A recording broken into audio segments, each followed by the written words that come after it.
Welcome to UGC NET verse. अगर आप UGC NET English की प्रिपरेशन कर रहे हैं तो शेक्सपियर को इग्नोर करना तो लगभग इम्पॉसिबल है। लास्ट 11 ईयर्स में यूजीसी नेट में शेक्सपियर से रिपीटेडली क्वेश्चंस आए हैं। Characters, quotes, chronology, tragedies, comedies, first folio, globe theatre और क्रिटिसिज्म तक लगभग शेक्सपियर का सारा ही टॉपिक कवर किया गया है। तो आज की इस वीडियो में मैं आपको कैटेगरी वाइज शेक्सपियर के सारे इंपॉर्टेंट PYQs कवर करूंगी, जितना भी इजी हो सके उतनी इजी लैंग्वेज में। वीडियो को एंड तक देखो क्योंकि एंड में मैं बताऊंगी मोस्ट रिपीटेड प्लेस कौन से हैं और एग्जाम में क्या प्रायोरिटी रखनी है, कैसे पढ़ना है। So without wasting much time let's begin. Section 1 में हम कवर करेंगे प्ले प्लस कैरेक्टर वाले क्वेश्चंस। यूजीसी नेट को जो शेक्सपियर के कैरेक्टर्स हैं वो बहुत पसंद है, तो लगभग क्या करता है, डायरेक्ट मैचिंग वाले क्वेश्चंस पूछता है। जैसे कि फर्स्ट हम उठाते हैं विलियम शेक्सपियर की ट्रेजेडी हेमलेट से। हेमलेट जो है शेक्सपियर का सबसे ज़्यादा आस्क्ड प्ले है। इसमें रिवेंज, घोस्ट, डिले, साइकोलॉजी ये सब का थीम है ना। वो अपने बाप की मौत का बदला लेता है, वो उसका बाप घोस्ट बन के उसको बताता है, ऐसी उसकी स्टोरी है। ठीक है, तो इससे क्या क्वेश्चन आया था, इससे लाइन बाय लाइन क्वेश्चन आता है ना, कुछ लाइन्स दे देगा फिर आपसे पूछेगा कि ये लाइन कौन से प्ले की है। तो जो क्वेश्चन आया था दैट वाज टू बी और टू नॉट टू बी किस प्ले से है, टू बी और टू नॉट टू बी किस प्ले से है, हेमलेट आंसर होगा। Something is रॉटन in the state of Denmark, again क्या है question, something is रॉटन in the state of Denmark.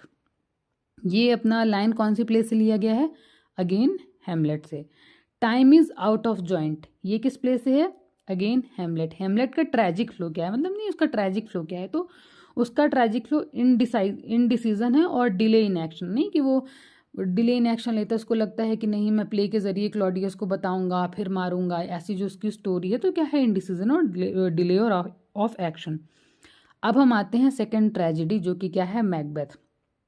इससे कैसे क्वेश्चंस आते हैं कि जैसे एम्बिशन और गिल्ट कौन सी प्ले का मेजर थीम है, तो मैकबेथ। ठीक है, कि एम्बिशन और गिल्ट क्यों, क्योंकि उसकी स्टोरी भी ऐसी है ना कि उसमें 3 विचेस रहती हैं जो कि भविष्यवाणी करती हैं कि मैकबेथ राजा बनेगा। फिर उसकी जो वाइफ है उसको लालच आ जाता है, वो कहती है कि डंकन को मरवा देते हैं, फिर उसको भूत दिखता है, ऐसी ऐसी स्टोरी है इसकी, लास्ट में सब मर जाते हैं। तो एम्बिशन और गिल्ट किस प्ले का मेजर थीम है, again Macbeth. There is no art to find mind's construction in the face, क्या है, there is no art to find the mind's construction in the face, ये किस प्ले से है, अगेन हेमलेट से है। ठीक है, तो फिर उसके बाद हम आ जाते हैं अब किंग लियर में। किंग लियर से कैसे क्वेश्चंस आए हैं कि किंग लियर से जो लाइंस वाले क्वेश्चन है उसके लाइंस हैं, I am a man more sin against than sinning, ये किस प्ले से है, किंग लियर। ठीक है, कि I am the man more सिंड against sinning, ये किस प्ले से है, किंग लियर।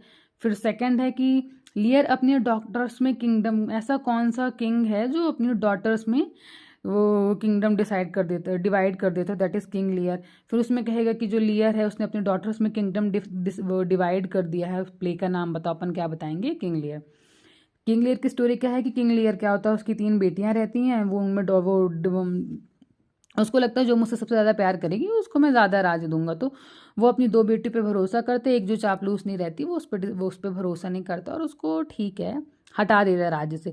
एंड में फिर क्या होता है कि जिन बेटियों पर उसने भरोसा किया तो लालच के मारे उसका पूरा राज हड़प लेती हैं, उसे वहाँ से निकाल देती हैं, जिस बेटी को वो निकालता है। पूरी हिंदी फिल्मों जैसी स्टोरी है, फिर वही लास्ट में अपने बाप का सहारा बनती है, लास्ट में दोनों मर जाते हैं। ठीक है, तो क्या इसका ये हो गया अपना किंग लियर।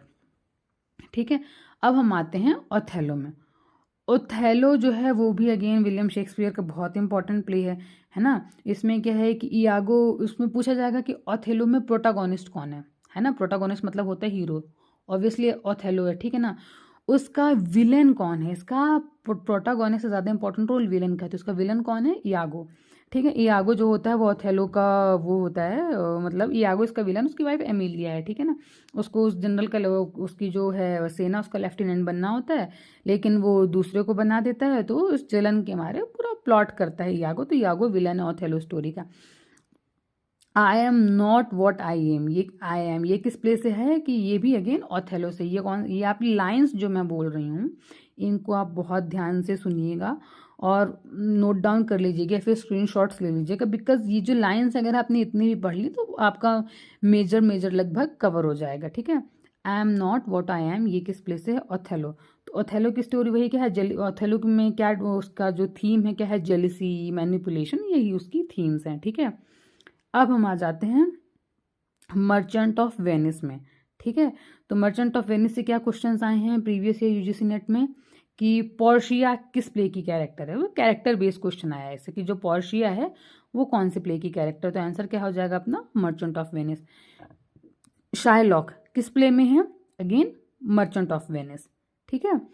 फिर उसके मर्चेंट ऑफ वेनिस से बहुत ही कम क्वेश्चन हैं, इतने ज़्यादा कवर नहीं किए गए। फिर है ट्वेल्थ नाइट, ये भी विलियम शेक्सपियर का बहुत इंपॉर्टेंट प्ले है। इससे क्या क्वेश्चन हैं कि मालवियो किस प्ले से है? तो वो क्या है? ट्वेल्थ नाइट से है, ठीक है। अब अपन तो कैरेक्टर बेस्ड क्वेश्चंस में आपको प्लेस और कैरेक्टर्स का मैचिंग याद होना चाहिए। कैरेक्टर बेस्ड क्वेश्चन को सॉल्व करने के लिए सबसे ईजीएस्ट तरीका यही है कि आपको प्लेस का नाम हो और कैरेक्टर्स का हो, तो आप बहुत जल्दी मैच कर जाएंगे। अब हम सेक्शन 2 में आते हैं, कोटेशन वाले क्वेश्चंस, ठीक है। यूजीसी नेट में डायरेक्ट कोट्स भी पूछ लेता है, जैसे कि माई किंगडम फॉर हाउस, ये किसका है? रिचर्ड थर्ड का। टू बी और टू नॉट टू बी, अभी हमने पढ़ा हेमलेट का। Time is out of joint, again Hamlet. तो आप देख रहे हैं हेमलेट बार बार रिपीट हो रहा है, हेमलेट बहुत इंपॉर्टेंट है। The better part of velar is discretion, ये किससे है? ट्वेल्थ नाइट से है। I am not what I am, ये अगेन दोबारा रिपीट हुआ, ये किससे है? ओथेलो से है। कोट देकर भी प्ले पूछते हैं, ठीक है। उनका पैटर्न क्या होता है कि कोट दे देंगे, आपसे प्ले पूछेंगे। कभी कोट देकर स्पीकर भी पूछ लेते हैं कि ये कोट जो है वो किसने बोला है, ठीक है। तो अगर आप थोड़ा सा भी ध्यान से पढ़ेंगे, तो 3-4 बार आप इसको पढ़ेंगे तो आपके दिमाग में सेट हो जाएगा, इतना भी टफ है नहीं। सो आपको इंपॉर्टेंट कोट्स को रिवाइज करना बहुत ज़रूरी है, ठीक है। अब अपन सेक्शन 3 पे आते हैं, क्रोनोलॉजी वाले क्वेश्चन। क्रोनोलॉजी पिछले 3-4 साल से देखा जा रहा है कि बहुत ज़्यादा पूछा जा रहा है। मैंने अपने प्रीवियस वीडियोस में पूरी शेक्सपियर की 37 प्लेस की क्रोनोलॉजी कवर करी है, ईयर बाय ईयर भी करी है और इकट्ठा भी करी है। अगर आप लोग रेफर करना चाहें तो आप लोग शेक्सपियर की क्रोनोलॉजी पिछली वीडियोस देख के रेफर कर सकते हैं, ठीक है। सो क्रोनोलॉजी वाले क्वेश्चंस में आते हैं कि जैसे दे दिया जाएगा कि हेमलेट, ओथेलो, किंग लियर, मैकबेथ, इसको क्रोनोलॉजिकल ऑर्डर में लगाओ। तो इसका अपना ट्रिक क्या हो जाएगा? हॉल्म, HOLM, हेमलेट, O से ओथेलो, L से लियर, M से मैकबेथ। अगेन ये मैंने कवर किया है, देख लीजिएगा। फिर जैसे जूलियस सीजर, हेमलेट, ओथेलो, मैकबेथ, ऐसा भी आ जाता है ना कि बहुत रैंडम प्लेस दे देगा, बताएगा कि इसमें ट्रेजिडीज कौन है, मेजर प्लेस कौन है, बताइए। तो आप देखेंगे तो आपको पता चल जाएगा।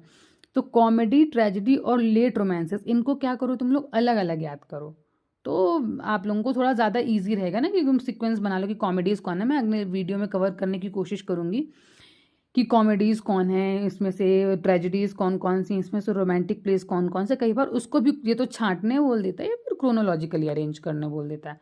अब अपन आ जाते हैं सेक्शन 4 पे, जिसमें ईयर और डेट वाले क्वेश्चंस की कौन सा प्ले कब पब्लिश हुआ। इसमें जो सबसे ज़्यादा रिपीट हुआ है, अगेन हमको हर कैटेगरी में हेमलेट मिल रहा है, ठीक है। तो हेमलेट 1600, ओथेलो 1604, मैकबेथ 1606 और जूलियस सीजर जो आया है 1599। इनकी क्रोनोलॉजी या फिर इनका जो ईयर ऑफ पब्लिकेशन है, डेट है, वो बहुत ज़्यादा पूछा गया।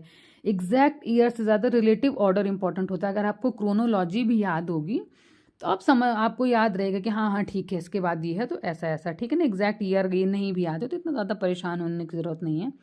फिर हम आ जाते हैं सेक्शन 5 में, जिसमें जेनर वाले क्वेश्चन आते हैं, जॉनर वाले क्वेश्चन, ठीक है। तो द टेम्पेस्ट किस जॉनर का प्ले है? ठीक है, तो टेम्पेस्ट क्या है? रोमांस। कॉमेडी ऑफ एरर्स किस टाइप का प्ले है? ऑब्वियसली देखो नाम में ही कॉमेडी है तो वो क्या है? कॉमेडी वाला। मैकबेथ किस जॉनर का प्ले? तो मैकबेथ अगेन क्या है? ट्रेजेडी। विलियम शेक्सपियर की 4 मेजर ट्रेजेडीज हैं। हॉल्म, HOLM, M फॉर मैकबेथ, है ना। तो जॉनर वाले क्वेश्चंस में tragedy, comedy, history, romance identify करना। तो जब भी जॉनर वाले क्वेश्चंस होते हैं तो आपको पता करना होता है इसमें से ट्रेजेडी कौन है, कॉमेडी कौन है, हिस्ट्री कौन है। तो अगर आप क्रोनोलॉजिकली याद रखेंगे ना कि कौन सा ट्रेजेडी है, कौन सा कॉमेडी है, कौन सा हिस्ट्री है, कौन सा रोमांस है, तो आप ऑलमोस्ट 50 to 60% आपने शेक्सपियर के समझ लो यूजीसी नेट के PYQ उसको आपने कवर कर लिया। अब आ जाते हैं हम सेक्शन 6 में, जो बायोग्राफी के कॉन्टेक्स्ट में क्वेश्चंस पूछे जाते हैं, तो शेक्सपियर से रिलेटेड। जैसे कि शेक्सपियर को अपस्टार्ट क्रो किसने कहा था? तो किसने कहा था? रॉबर्ट ग्रीन ने कहा था। क्या कहा था? रॉबर्ट ग्रीन ने कहा था कि शेक्सपियर को कि अपस्टार्ट क्रो है, ठीक है। फर्स्ट फोलियो क्या है? तो फर्स्ट फोलियो क्या है? शेक्सपियर के प्लेस का फर्स्ट कलेक्टेड एडिशन। ये पिछले ही साल क्वेश्चन यूजीसी नेट में आया हुआ है। फर्स्ट फोलियो क्या है? शेक्सपियर के प्लेस का फर्स्ट कलेक्टेड एडिशन। ये कोई भी जो लिटरेचर एस्पिरेंट होता है उसके लिए ये बाइबल कही जाती है, बहुत इंपॉर्टेंट बुक, इसको पढ़ना बहुत अच्छा है। फिर ग्लोब थिएटर किससे रिलेटेड है, तो ग्लोब थिएटर शेक्सपियर से रिलेटेड, वहाँ शेक्सपियर ने अपने काफ़ी सारे प्लेस करे हैं, तो ग्लोब थिएटर किससे रिलेटेड है, शेक्सपियर से रिलेटेड है। ये फैक्चुअल क्वेश्चंस होते हैं, तो इनके आप क्या करेंगे, आप शॉर्ट नोट्स बना लेंगे। क्या है कि नहीं, आपको बस इतना लाइन टू लाइन याद हो जाएगा।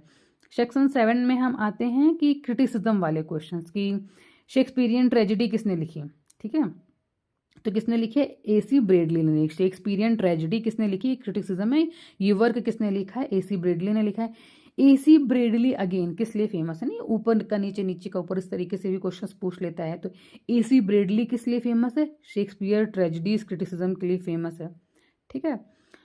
तो अब हम आते हैं, जो मैंने आपसे बोला था कि मैं लास्ट में आपको बताऊंगी कि कौन कौन से टॉपिक्स बहुत ज़्यादा इंपॉर्टेंट है। तो फाइनल सेक्शन क्या है, मोस्ट रिपीटेड प्लेस जो आपको पढ़ने हैं UGC नेट के लिए ब्रिटिश लिटरेचर से, ठीक है। सबसे पहले आपने हेमलेट पढ़ना है, हेमलेट में क्या पढ़ना, उसके कैरेक्टर्स पढ़ लो, ट्रेजेडी पढ़ लो, कब पब्लिश हुआ था, और उसकी शॉर्ट समरी आप पढ़ लो कि आपको मोटा मोटा उसकी स्टोरी याद है।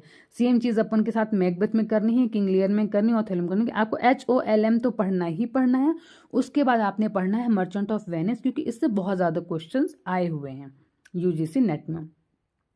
और हम एग्ज़ाम से पहले जाने से पहले आप इनके शॉर्ट नोट्स बना लें, और आप इनको ज़रूर रिवाइज करेंगे। अगर आप शेक्सपियर पढ़ रहे हैं तो आपने हेमलेट रिवाइज करना है, मैकबेथ रिवाइज करना है, लियर, ओथेलो, इन सभी के कैरेक्टर्स, इनसे रिलेटेड कोर्स जो अभी अपन ने ऊपर कवर करे हैं, और इनकी क्रोनोलॉजी में आप कोशिश करें कि कॉमेडी, रोमांसेस, हिस्ट्री और ये जो है ट्रेजेडी, इनकी अलग अलग क्रोनोलॉजी याद करें।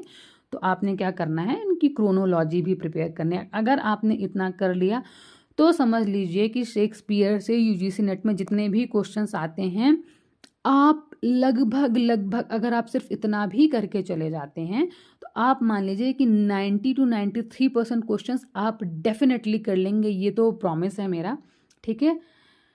और अगर आपको ये वीडियो हेल्पफुल लगी हो तो सेव ज़रूर कर लो, और एग्ज़ाम वाले अपने दोस्तों से शेयर करो, हो सकता है किसी और की भी हेल्प हो जाए। अगर आप चाहते हो नेक्स्ट वीडियोस तो आप मुझे बताओ कि मैं हेमलेट की PYQs लेके आऊँ, या फिर जो भी आप चाहते हैं। तो अगर आपको लगता है कि मुझे नेक्स्ट वीडियोस हेमलेट के ऊपर PYQs पर बनाने चाहिए कि हेमलेट से क्या क्या क्वेश्चंस आए हैं, ठीक है, तो कमेंट में लिख देना Hamlet. And thank you for watching.